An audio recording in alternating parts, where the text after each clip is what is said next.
I spent $12K on a dream cruise for my kids. Then my stepmom gave it to my sister's kids instead. I planned every detail, paid every cent, imagined every smile on my kids' faces. Then, 3 days before departure, she reassigned the entire trip like it was hers to give. My kids were called feral, and my sisters were deemed more deserving. So I canceled everything. Don't miss how it all blew up. Hit like, drop a comment if you've ever drawn a line like this, and subscribe for more unbelievable Reddit stories every week.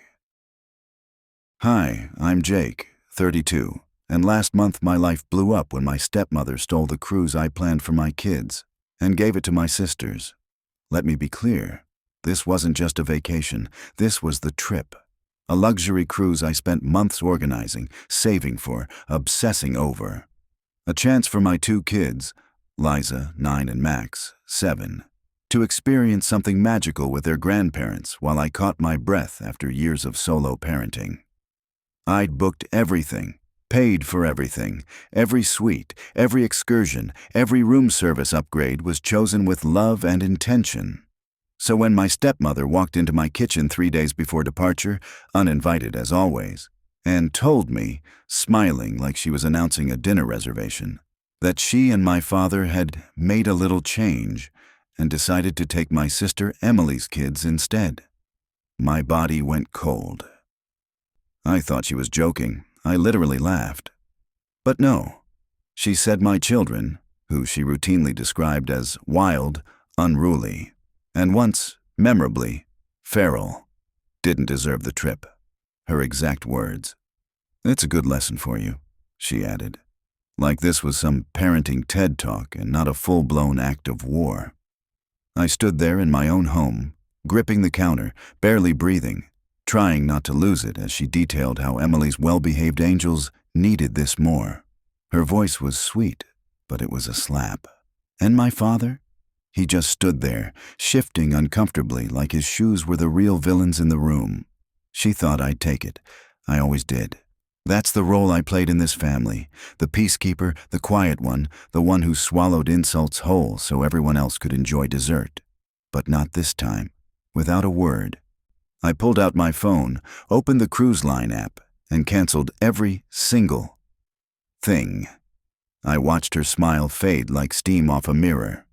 She actually gasped when I said, "Problem solved," and then I told her, cool, calm, and with the kind of petty I had spent years suppressing, that if my kids weren't going, no one was. She tried to argue. My dad sputtered, but I was already out the door. I had spent my life being quiet. That night I finally made noise. The fallout began before I even made it out of the driveway. My phone buzzed relentlessly. Calls from my father, texts from my sister, and a string of voicemails that could have easily been mistaken for emergency dispatch warnings. My stepmother's name flashed across my screen again and again, each time making my stomach twist in that way it always did, like I'd done something wrong. Even when I hadn't.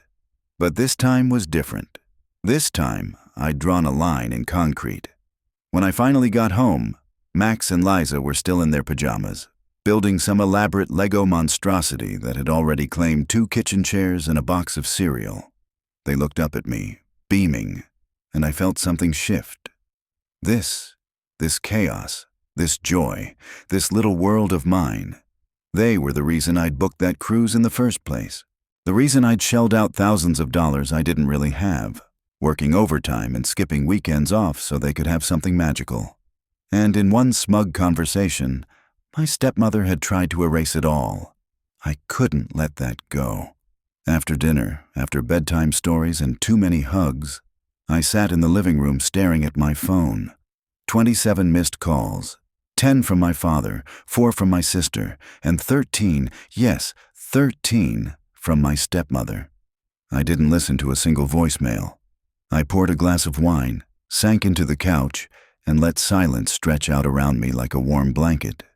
But it didn't last long. At 7:04 a.m. the next morning, the doorbell rang. I opened the door in my robe, hair a mess, only to find Emily on my porch like a storm cloud in heels. "Are you out of your mind?"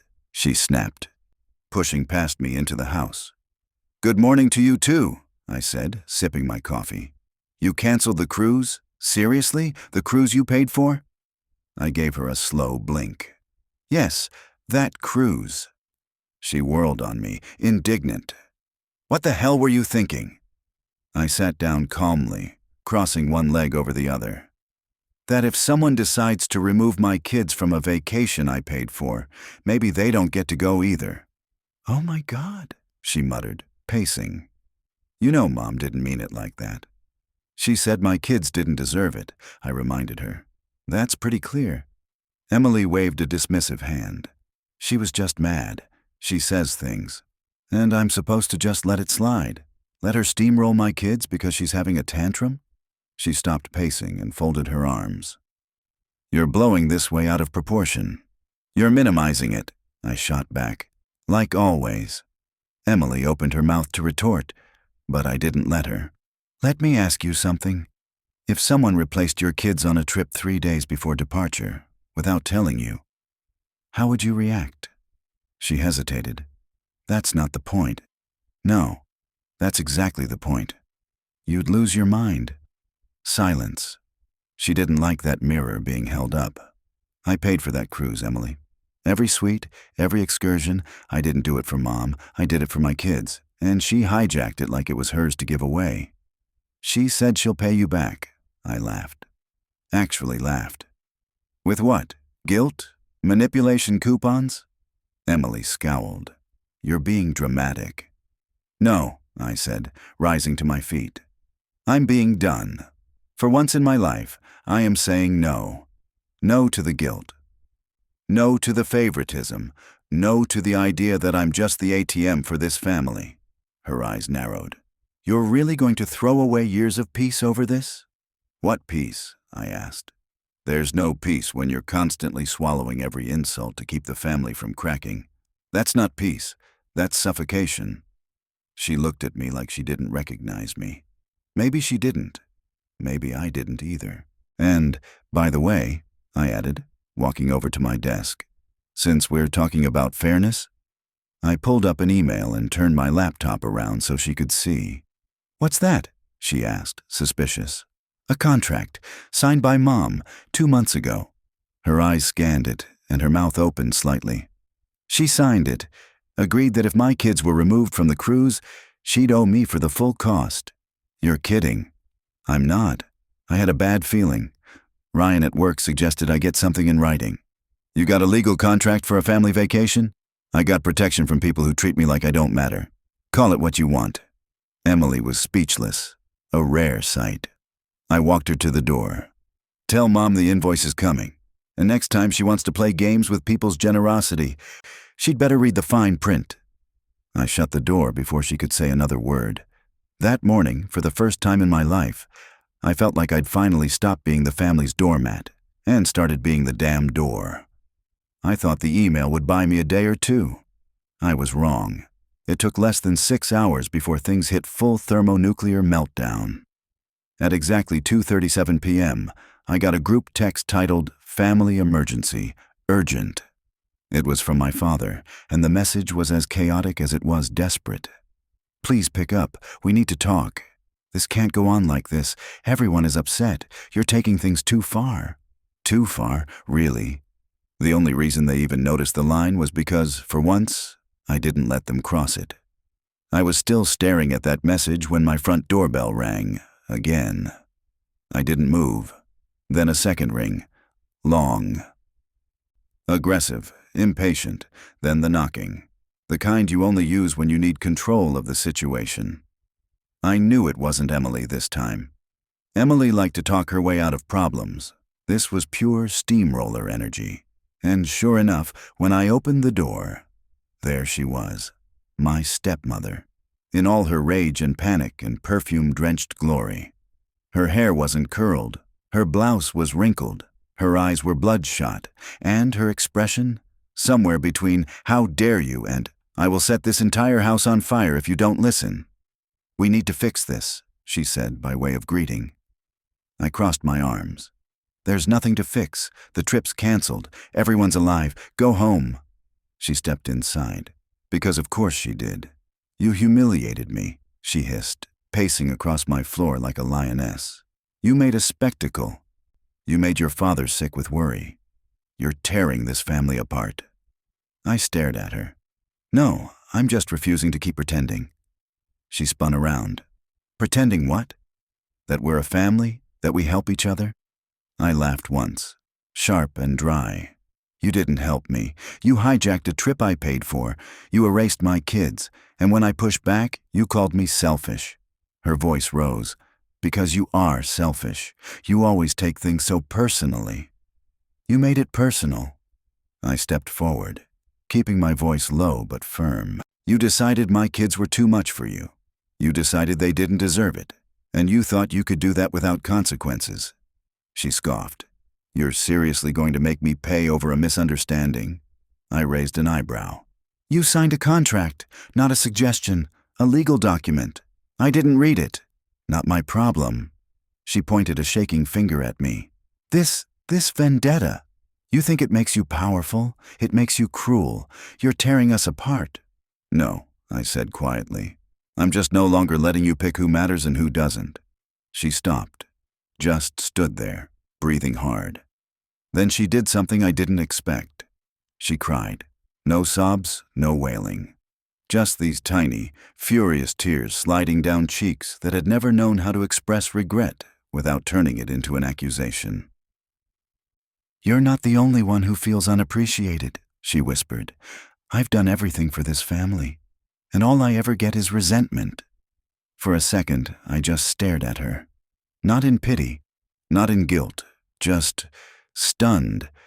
Then maybe, I said softly, you should have thought about what you were building all those years, because this family, it's built on fear, on control, and I won't raise my kids in it. She wiped her face quickly, angry at herself for showing emotion. You'll regret this.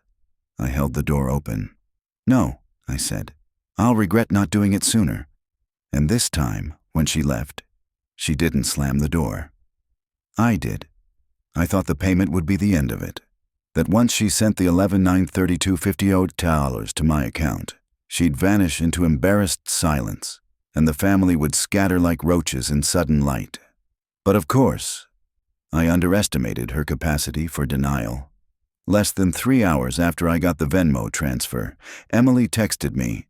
She paid. That should be enough. Let's move on now. Move on. The woman removed my children from a trip I planned and funded, then tried to play victim when I enforced a boundary. And now, after barely acknowledging what she did, after forcing me to legally corner her, they wanted a group hug?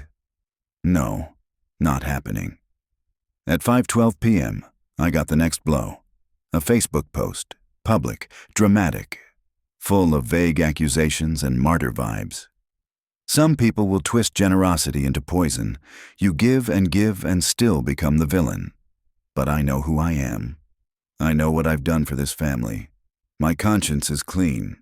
She didn't name me. She didn't have to. Within minutes, I got 4 messages from extended family members, 3 of whom never even remembered my kids' birthdays, asking what happened.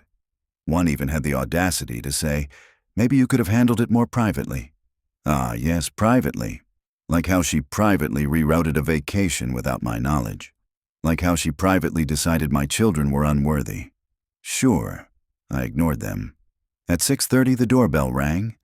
I almost didn't answer. But something in me was curious. It was my dad. He looked tired, not physically, emotionally, like a man realizing, too late, that he'd been a bystander in his own family for far too long. He didn't ask to come in this time. He just stood on my porch, wringing his hands. I know she's out of line, he said before I could speak. I should have stepped in. I didn't.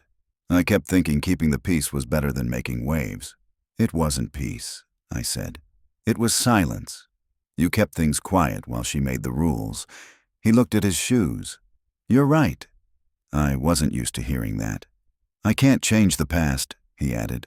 But I want to show up now. For your kids. For you. It was the first honest thing I'd heard from him in years. I let him take Max and Liza for ice cream that weekend. Alone. No stepmother, no conditions. And when he brought them back smiling, sticky with fudge, and holding a stuffed otter named Greg, I felt something I hadn't in years. Hope.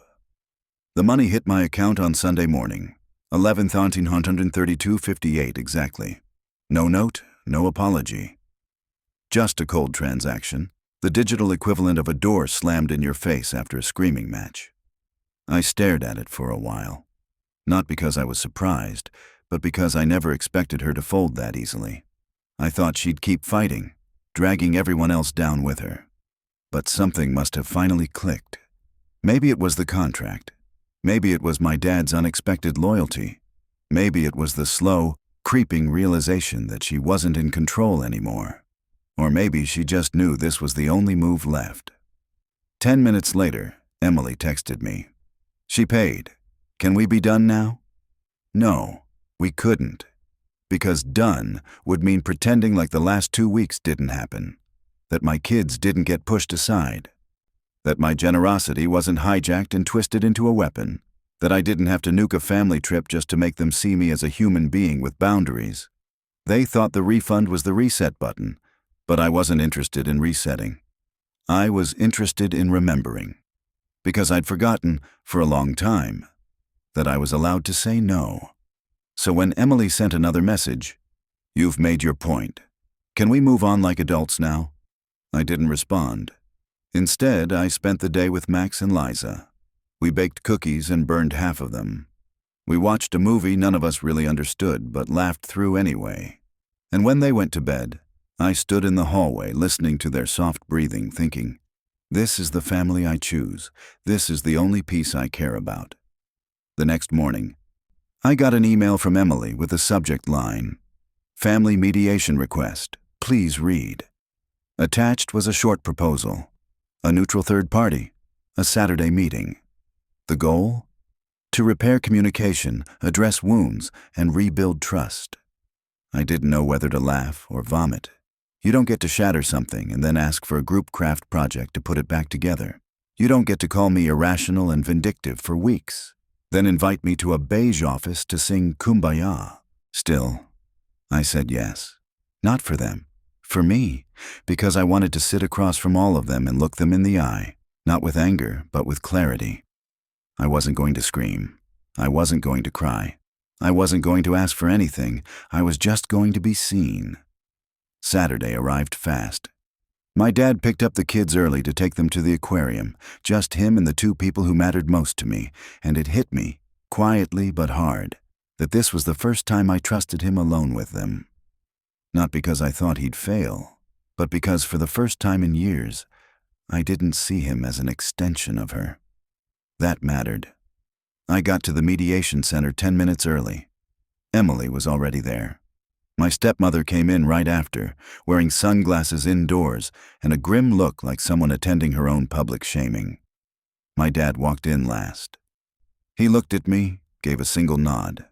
No smile, but also no excuses. We sat in a circle of plastic chairs.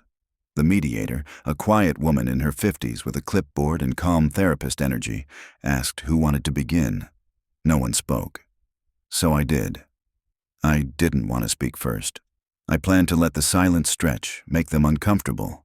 But the mediator looked at me with that neutral stare therapists have when they've seen worse, and I realized no one else was going to do it. Not Emily, who was busy rearranging the papers on her lap like she was defending a thesis. Not my stepmother, who sat with her arms crossed so tight I thought she might snap a rib. And definitely not my dad, whose eyes were glued to the laminate flooring like he was trying to sink into it. So I took a breath and said what I'd been holding in for years. This isn't just about the cruise. It never was. It's about every time you've made me feel small in this family. Every time you acted like my kids were too loud, too messy, too inconvenient. Every time I swallowed it to keep the peace. My stepmother exhaled through her nose like I was overreacting, again. You replaced them, I said. That was the line. You didn't just hurt me. You told my kids, without words, that they didn't matter. I didn't mean it that way, she said stiffly.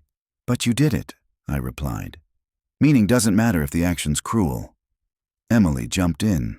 Okay, yes, it wasn't handled right, but that's why we're here, to fix it. To fix what? I asked. You want to smooth things over, not fix them. You want to get back to normal, but I'm not going back. That version of me doesn't exist anymore. The mediator wrote something down and said, "What outcome would feel like resolution for you?" I paused, then answered honestly, "I'm not here for resolution. I'm here to make sure you understand what changed. I won't be the one holding the family together at my own expense anymore." My dad looked up finally. I should have stepped in. I let it happen.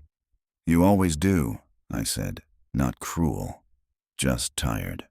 You stay silent while she talks over everyone. Then you act surprised when something breaks. He nodded. You're right. My stepmother turned to him, her voice sharp. So that's it? You're siding with him now?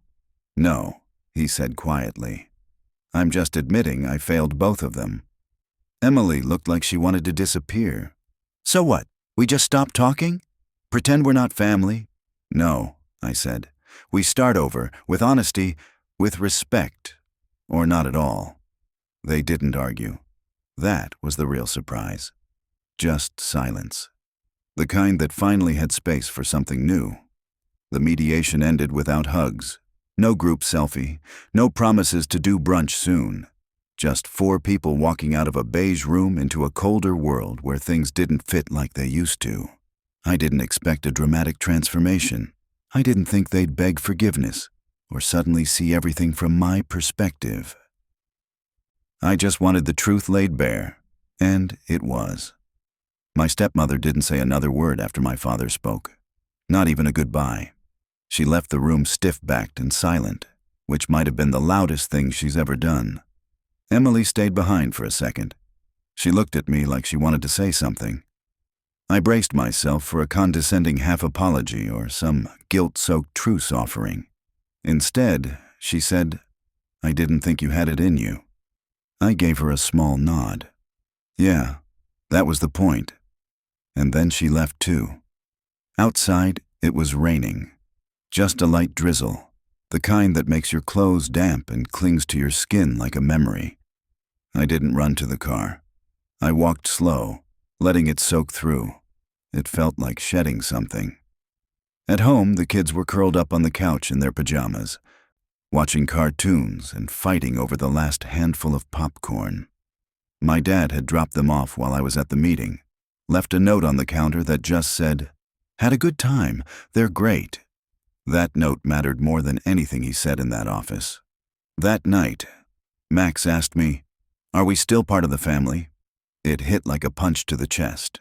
He didn't ask if Grandma was mad. He didn't ask if the cruise was still canceled. He asked if we still belonged.